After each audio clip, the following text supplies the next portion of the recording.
बचपन से माता पिता, गुरुजन और आत्मीयजन अक्सर एक बात जरूर सिखाते हैं, अनावश्यक मत बोलो और जब भी बोलो संयमित बोलो ताकि आपकी बातें किसी को आहत ना करें। और बोलते वक्त हमेशा इस बात का ध्यान रखो कि आपकी कही हुई बात आपके लिए ही घातक साबित ना हो जाए।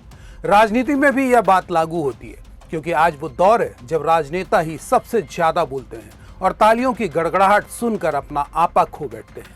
यह बात किसी व्यक्ति विशेष पर नहीं लागू होती बल्कि अधिकांश पर ही लागू होती है। इसका ताजा उदाहरण छत्तीसगढ़ से सामने आया है। CGNN लाइव देख रहे हैं आप सभी अभिषेक दुबे के साथ। आज भारत 78वें गणतंत्र वर्ष में प्रवेश कर गया है। बीते 77 सालों से हम पूरे उत्साह के साथ अपने राष्ट्रीय पर्व को मनाते आ रहे हैं। हमारा गणतंत्र इसी तरह बना रहे और सदैव अमर रहे। आप सभी को CGNN परिवार की ओर से हार्दिक शुभकामनाएं। तो हम बात कर रहे थे बोली पर संयम बरतने को लेकर। कहा जाता है कि शब्द ऐसे बाण होते हैं जो धारदार हथियार से भी कहीं ज्यादा गहरा घाव दे जाते हैं, जो इंसान के जीते जी नहीं भर पाता। तो शब्द ही ऐसे मरहम होते हैं जो दवा से भी ज्यादा असरदार होते हैं।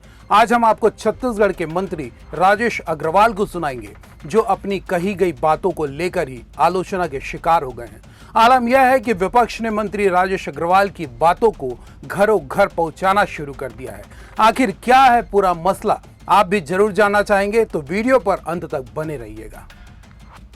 छत्तीसगढ़ मध्य भारत का हिस्सा है जो कई राज्यों की सीमाओं से सटा हुआ है, लिहाजा छत्तीसगढ़ को देश का केंद्र बिंदु भी कहा जाता है। इसके अलावा छत्तीसगढ़ कारोबारी लिहाज से भी देश के लिए बेहद खास मायने रखता है।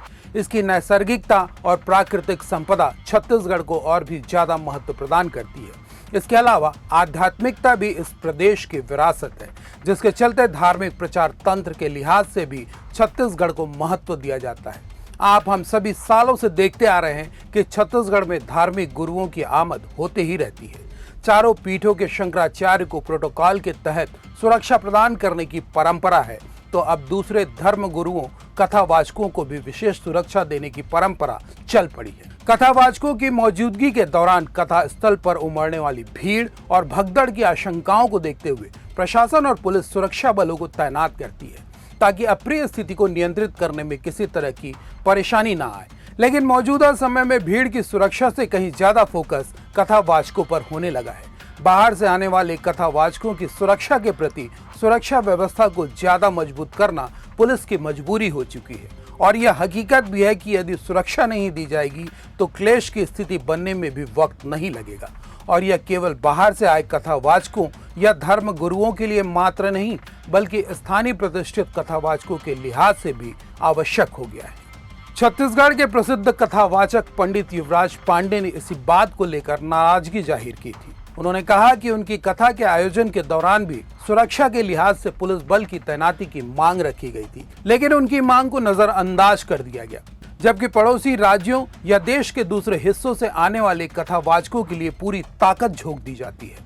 कथावाचक युवराज पांडे के मुताबिक प्रशासन स्थानीय लोगों के साथ सौतेला व्यवहार करती है। उनके इस बात पर छत्तीसगढ़ के संस्कृति मंत्री राजेश अग्रवाल ने क्या कहा उसे सुनने में आपकी दिलचस्पी ज्यादा होगी, क्योंकि अपनी बातों को लेकर ही मंत्री राजेश अग्रवाल आलोचनाओं के शिकार हो रहे हैं। अरे सनातन की सरकार है, कैसे सुरक्षा नहीं देगी? हम तो साधु संतों का, हमारे गृह मंत्री जी बोले थे पालकों में बिठा के लाएंगे।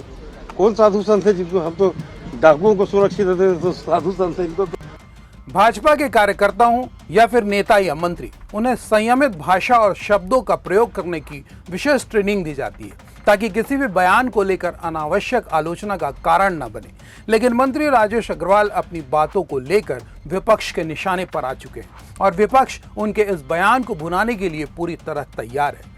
मंत्री के इस बयान को लेकर आप अपनी राय कमेंट बॉक्स पर जरूर दीजिएगा। लाइक और शेयर से परहेज मत कीजिएगा। यदि आपने चैनल को सब्सक्राइब नहीं किया है तो आज सब्सक्राइब बटन दबाकर गणतंत्र दिवस के खास मौके पर हमारे लिए यादगार जरूर बनाइएगा। फिलहाल लेता हूं आपसे इजाजत। नमस्कार।